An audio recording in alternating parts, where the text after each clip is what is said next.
Hello traders, welcome back again. चलिए आज बड़े ही सिंपल और सरल भाषा में समझते हैं कि सीपीआर इंडिकेटर क्या होता है, सीपीआर इंडिकेटर का मतलब क्या है और सीपीआर इंडिकेटर को कैसे कैलकुलेट किया जा सकता है।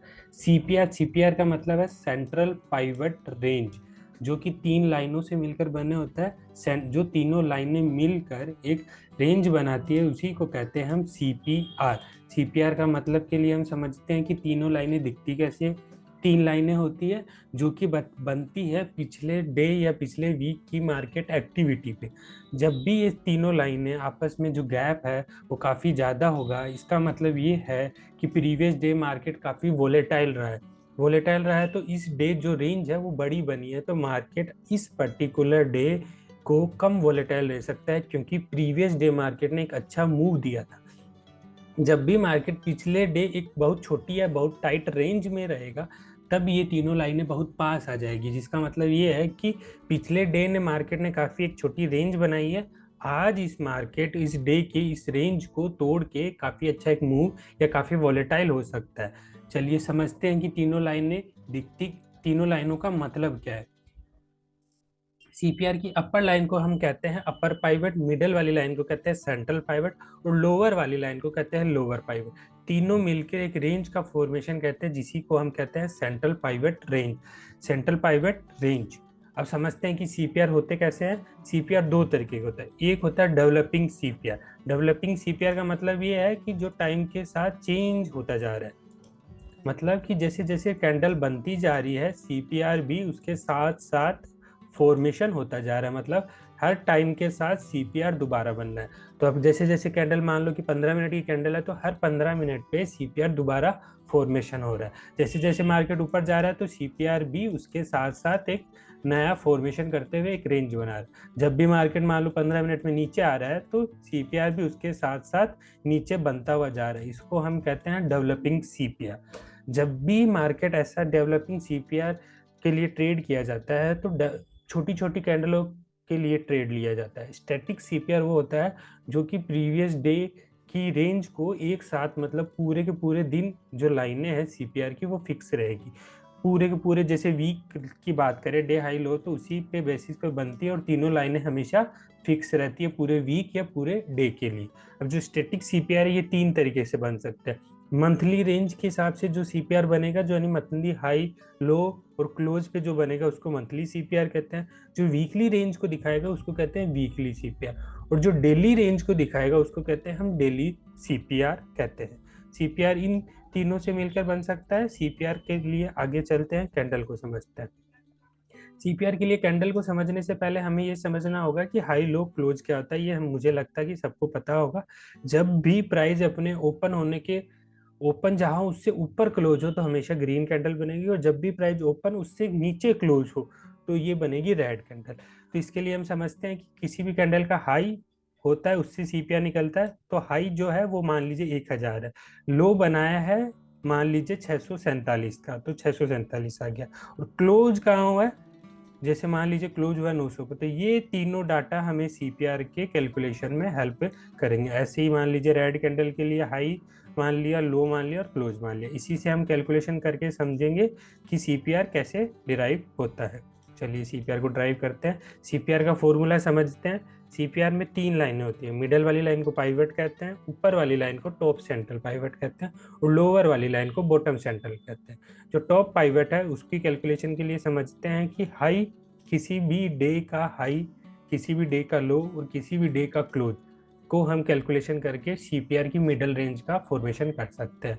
अब फिर हम कैलकुलेशन करते हैं बॉटम सेंट्रल का। तो बॉटम सेंट्रल के लिए क्या चाहिए, किसी भी डे का हाई किसी भी डे का लो डिवाइड बाई 2।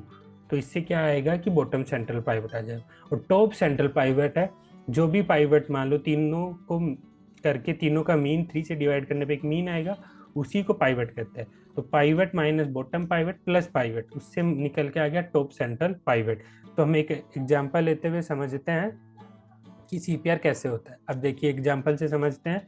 मान लीजिए किसी डे किसी कैंडल का हाई है 1000, लो बनाया है उसने 701 का, क्लोज कहाँ किया है 900 पे। तो तीनों का 3 से डिवाइड करने में मीन निकला 8675। तो 8675 क्या हो गया, ये मिडल की सेंट्रल पाइवट आ गया। अब समझते हैं बॉटम पाइवट। बॉटम पाइवट में क्या है, हाई लो डिवाइड बाई 2, तो इससे क्या आ गया, बॉटम पाइवट फॉर्मेशन हो गया। टॉप पाइवट कैसे आएगा, पाइवट का 867 माइनस 850 प्लस 867, इससे क्या आ गया, टॉप पाइवट आ गया।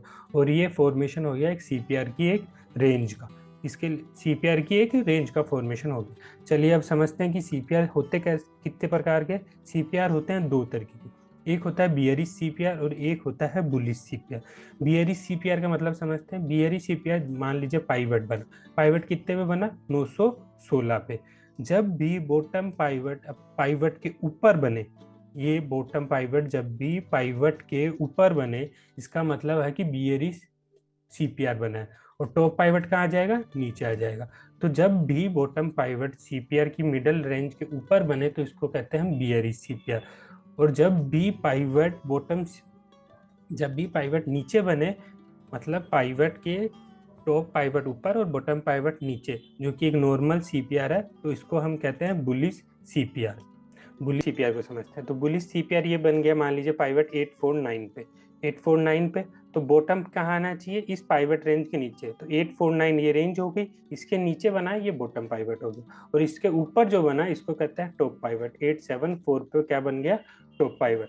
तो ऐसे जो नॉर्मल सीपीआर इसको बुलिश सीपीआर कहते हैं। और जब भी पाइवट के बॉटम पाइवट ऊपर बने तो इसको हम कहते हैं बियरिश सीपीआर। तो सीपीआर कैसे हो गए, दो तरीके के, बियरिश सीपीआर और बुलिश सीपीआर। अब सीपीआर की बड़ी कैलकुलेशन जो कि R1, R2 और S1, S2 ऐसे S4 तक होती है। सीपीआर एक रेंज जो हमने डिराइव कर ली, ये तो तीनों फॉर्मूले से सीपीआर की मान लीजिए ये तीनों लाइन ने हमने कैलकुलेट कर ली। अब जब भी इन तीनों लाइनों के मार्केट ऊपर निकलेगा तो सबसे पहले रेजिस्टेंस कहाँ लेगा, उसको कहते हैं हम R1। जब इस रेंज को ब्रेक करने के बाद दूसरा रेजिस्टेंस कहाँ लेगा, उसको हम कहते हैं R2। ऐसे करके हम R2, R1, R2, R3 और R4 ऐसे करके 4 लाइन ड्रॉ करते हैं। और ऐसे जब भी मार्केट इस सीपीआर की जो ये रेंज है इसको ब्रेक करेगा तो सबसे पहले सपोर्ट कहाँ लेगा, उसको कहते हैं हम S1। और उस S1 के बाद सपोर्ट जैसे ही इस S1 को ब्रेक करेगा तो सबसे पहले सपोर्ट कहाँ लेगा, उसको कहते हैं S2। ऐसे करके S4 तक हम एक रेंज बनाते हैं। तो हम पाइवट की समझ सकते हैं, हाई लो क्लोज की का मीन को कहते हैं pivot. Top central pivot, pivot minus bottom pivot minus plus pivot, तो इससे क्या गया, टॉप पाइवट आ गया। और bottom pivot high minus low divide by 2, इससे आ गया बॉटम पाइवट। तो अब हम R1 की कैलकुलेशन समझते हैं। 2 इंटू पाइवट जो ये वैल्यू है उसको माइनस लो करते हैं तो हम R1 की वैल्यू निकाल सकते हैं। R2 की pivot plus high minus low, R3 R plus high minus low, R4 R3 plus R2 minus R1। ऐसे ही S जो कि सपोर्ट है S1 से S4 तक, तो कैलकुलेशन समझते हैं 2 इंटू पाइवट माइनस हाई।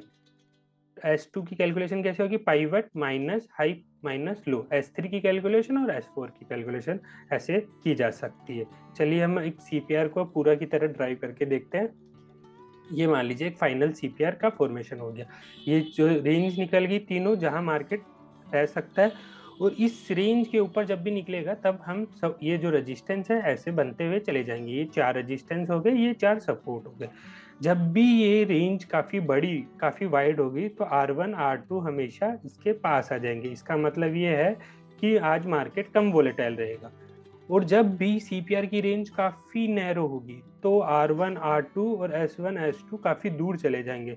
इसका मतलब ये है कि मार्केट इस पर्टिकुलर डे पे काफी अच्छा एक मूव दे सकता है, काफी अच्छा एक वोलेटाइल रह सकता है। सीपीआर बनता है कैसे, सीपीआर बनता है प्रीवियस डे की एक्टिविटी पे।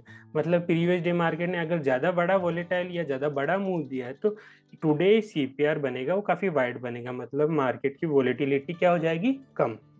जब भी मार्केट ने प्रीवियस डे एक टाइट रेंज या बहुत छोटे पे कंट्रक्शन किया है तो इसका मतलब ये है कि आज मार्केट का जो सीपीआर वो काफी नैरो रहेगा। R1 और S1 जो कि रेजिस्टेंस और सपोर्ट है सीपीआर से काफी दूर हो जाएंगे। इसका मतलब ये है कि मार्केट इस पर्टिकुलर डे को काफी वोलेटाइल कर सकता है। अगले वीडियो में हम सीपीआर से कैसे ट्रेड ले सकते हैं और सीपीआर से कैसे हम एनालिसिस कर सकते हैं कि कैसे ट्रेंड का फॉर्मेशन और ट्रेंड रिवर्सल होता है, इसी के लिए अगला वीडियो बनेगा। Thank you.